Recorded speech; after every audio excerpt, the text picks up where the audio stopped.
In February of 1495, a French army arrived in front of a fortress in southern Italy that had a reputation. Monte San Giovanni had once stood a siege of 7 years. 7 years of blockade and assault, and the walls had held. The garrison inside knew that history, and it made them confident enough to do something very stupid. When the French sent envoys to discuss terms, the defenders murdered them, mutilated the bodies, and sent them back. The French wheeled their guns into position. Bronze cannon on wheeled carriages, the newest thing in Europe, throwing iron balls against stone that had defied a generation. The fortress that had once held for 7 years held, this time, for about 8 hours. The walls came apart. The army stormed the breach, and the garrison that had mutilated the envoys was slaughtered along with most of the people inside. Word of it ran up and down Italy faster than the army marched, and the fear in that news was not the massacre. Italy had seen massacres. It was the arithmetic. 7 years to 8 hours. Every fortress in Europe had just stopped working, all at once. This is the story of what happened next, because what happened next is stranger than the collapse. Within about 40 years, engineers had an answer. Not thicker walls, not higher towers. A shape. A strange, low, spiky geometric shape that looks more like a snowflake or a starfish than a building. And that shape worked so well that it held the line against artillery for 300 years, until an April morning in 1862 on the coast of Georgia, when the arithmetic changed again. Here is what most people get wrong about the end of castles. They imagine the tall stone walls slowly fading away, out-of-date relics quietly retired. The truth is more violent and much faster. The tall wall died in a single generation, in front of everyone. And the thing that replaced it was not a compromise or a retreat. It was one of the sharpest pieces of applied mathematics of its age. Fortification did not fade when the cannon arrived. It got smarter. To feel the shock of 1495, you have to understand what the French were dragging behind their army. Cannon were not new. Bombards had been battering walls for a century. And in 1453, the great guns of the Ottoman Sultan had brought down the walls of Constantinople itself, the strongest fortification in the world after a sustained pounding. But those early guns were monsters, cast or forged on site, moved by teams of oxen at a crawl, firing a few stone balls a day. A city with bad luck met one. The countryside as a whole didn't. What Charles VIII brought into Italy in 1494 was different in kind. His guns were bronze, cast around trunnions, the side lugs that let a barrel pivot on its carriage. They rode on wheeled carriages drawn by horses, kept pace with the marching army, came into battery in hours, and threw dense iron shot instead of stone. This was not a siege engine that visited you. This was mobile, repeatable industrial wall removal. Italian chroniclers wrote about it with the stunned tone people reserve for weather. The numbers of the new train tell the story better than the chronicle's astonishment. Where a 15th century bombard might manage a handful of shots in a day and needed weeks of carting to arrive at all, the French guns rolled with the column, unlimbered in an afternoon, and kept firing at a pace stone had never been asked to survive. Iron shot mattered as much as speed. Denser than stone ball, it did not shatter on impact, so every hit delivered its full blow to the same battered patch of wall. And against it, the entire logic of the medieval wall inverted. For 2,000 years, height had been safety. A tall wall defeated ladders, dominated the ground below, let defenders throw and shoot downward. But to a cannon, a tall wall is a gift. It is a large, rigid, brittle target that cannot hide, and when it cracks, its own height turns it into an avalanche. The stone that made it proud made it dead. So lower the wall, you say. And now you meet the trap on the other side. A low wall shrugs off shot far better, but a low wall is exactly what 15 centuries of assault tactics were built to climb. Drop the parapet to survive the guns, and you invite back every ladder the tall wall was invented to stop. Speed or power was the trebuchet's dilemma. This one was worse. Tall dies to cannon. Low dies to men. For a few decades around 1500 there was no correct answer, and the engineers of Italy, the most besieged place on earth just then, knew it better than anyone. The answer they found was not a material, it was an angle. Take the squat round tower gunners had been experimenting with and redraw it on paper with straight faces that meet in a point, like an arrowhead pushed out from the wall. Set these arrowheads at every corner of the fortress. Between them, run straight stretches of low, massively thick rampart, stone outside, rammed earth behind, so that a ball that pierces the facing buries itself in soil instead of shattering a wall. In front of everything, dig a wide ditch. Beyond the ditch, pile the excavated earth into a long, gentle slope, the glacis, rising toward the fort. Pause on the earth, because the earth is doing more work than the stone. A cannonball that strikes rigid masonry delivers its energy all at once, and stone answers the only way stone can, by cracking. The same ball striking a rampart backed by tens of feet of rammed soil simply digs. The earth gives, swallows the shot, and closes around it. The energy that would have shattered a wall is spent shoving dirt. Gunners could pound an earthen rampart for days and produce little but a churned slope that was, if anything, easier to defend. The medieval wall was an argument with the cannonball. The new rampart declined to argue. Each piece is sensible. The genius is in what the pieces do to the ground in front of them, and to each other. Stand where an attacker stands and look at what this geometry has done to your job. The glacis means that from a distance there is almost nothing to shoot at. The fort has sunk into the ground itself. Your cannonballs skim up a grass slope and sail over a rampart they barely see. The wall that was a proud target is now effectively a trench with teeth. And the glacis is not just concealment. Its slope is cut to match the flat, grazing fire of the defender's own guns, so that every musket and cannon on the rampart sweeps the grass at knee height all the way down. At the top of the slope, hidden from outside, runs the covered way, a protected path where infantry can stand and fire over the crest, a whole outer rampart the attacker cannot even see until it is shooting at him. Now walk forward and meet the arrowheads. This is the bastion, and it exists to solve one specific ancient problem: dead ground. Every fortification before it had blind spots, and the deadliest was the foot of the wall itself, where a man pressed against the stone cannot be reached from the parapet above without leaning out to die. Every escalade, every ram crew, every miner in history worked from inside that blind spot. The bastion's angled faces mean it has no foot that its neighbors cannot see. Guns mounted on the flanks of each bastion look sideways, along the face of the curtain wall and across the face of the next bastion. Every stretch of wall is watched by the works beside it. Every bastion is watched by its brothers. Trace the lines of fire on a plane, and they interlock like woven cloth. There is no path to the wall, no angle of approach, no square yard of ditch that is not crossed by defensive fire, most of it coming at you sideways, the direction no shield and no trench parapet is built to stop. The flanks, the short sides of each arrowhead where the guns look sideways, were the most protected and most murderous positions in the whole design. Engineers recessed them behind rounded shoulders of masonry, the arrowheads, so that a battery hammering the fort from the front could never quite reach the guns waiting in the notch. Those flank guns had one job. When an assault finally crossed the ditch and bunched against the neighboring bastion's face, they fired along it, lengthwise through the packed column, with loads of small shot at a range of a few dozen yards. Attackers learned to fear the wall they were not attacking more than the one they were. That is why the shape looks the way it looks. Draw the geometry honestly, cover everything with the fewest guns, waste no masonry, and the mathematics pushes you toward a polygon with projecting points. 5 of them. 6. Sometimes more. Follow one assault through the system and feel the layers count themselves off.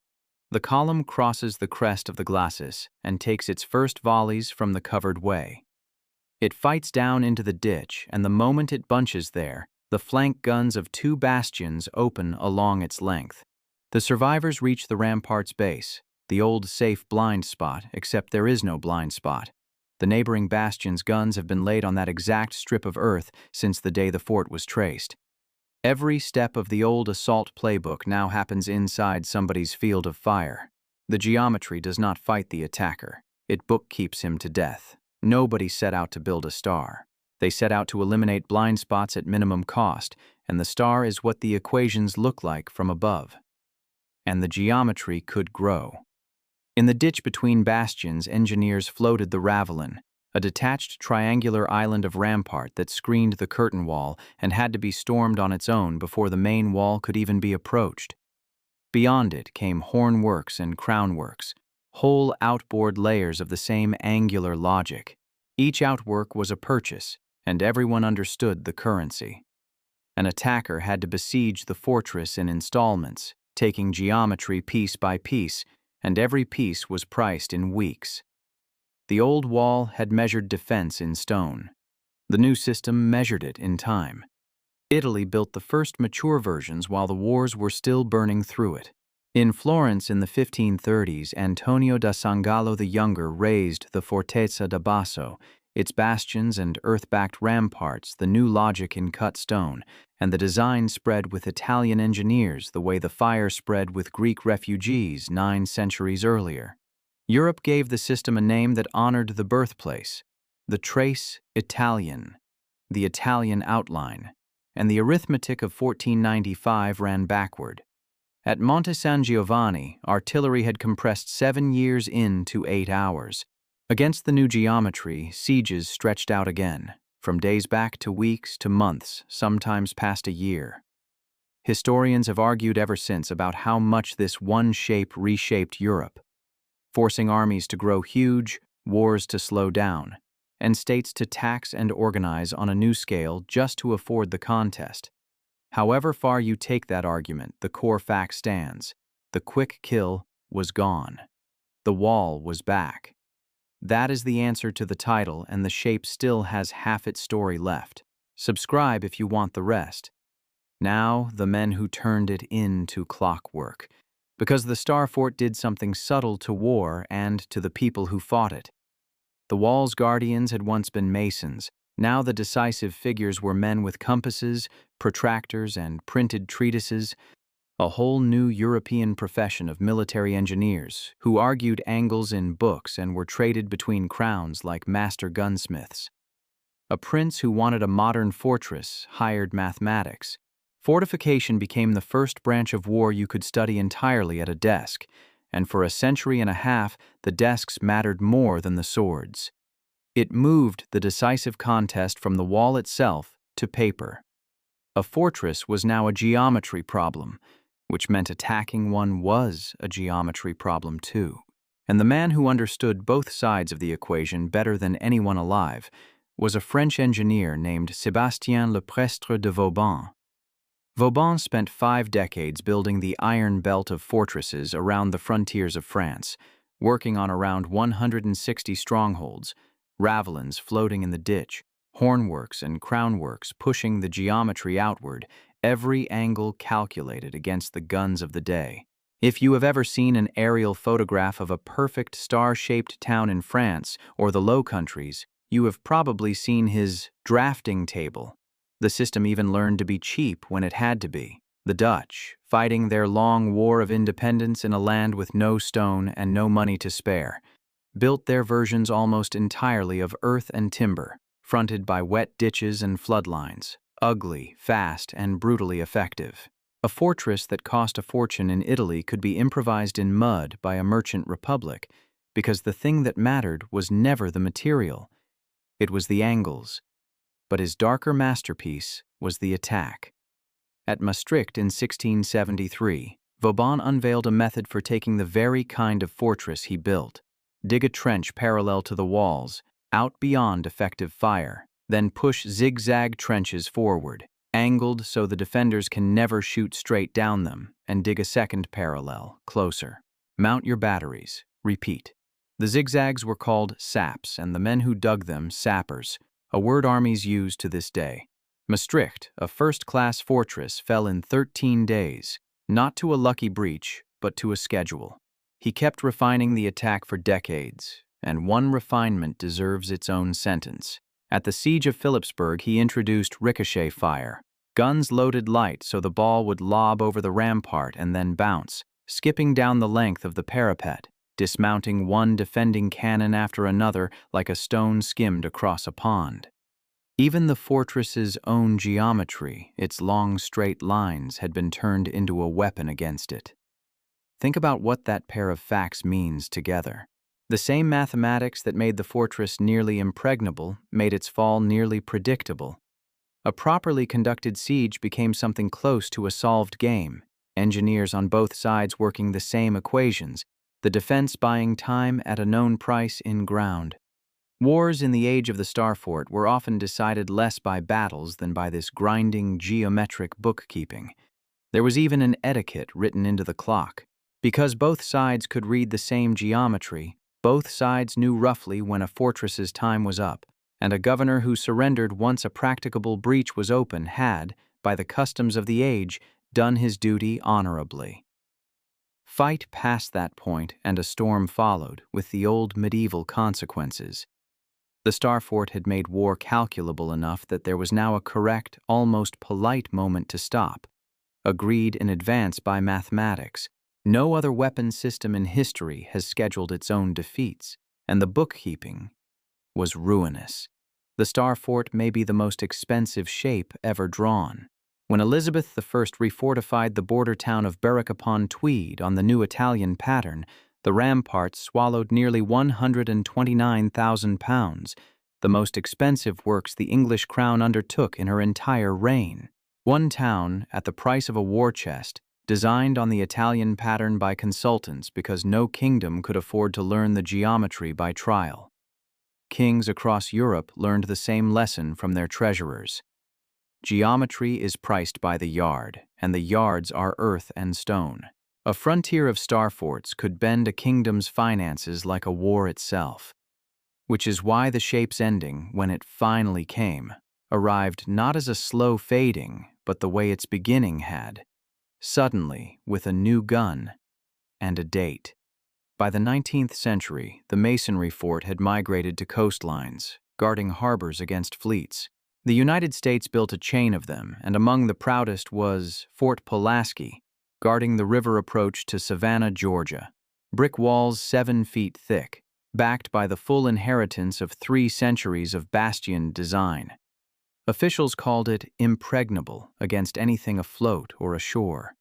Smoothbore cannon of the day agreed. At any practical range, their balls bounced. The fort's pedigree makes what happened crueler. Among the young engineers who had worked on its foundations decades earlier was a lieutenant named Robert E. Lee. And in the winter before the attack, now a Confederate general, he inspected the defenses and judged the batteries on the neighboring island too distant to matter. By every rule of smoothbore artillery, he was right. In April 1862, Union engineers on the neighboring island emplaced something new: rifled guns.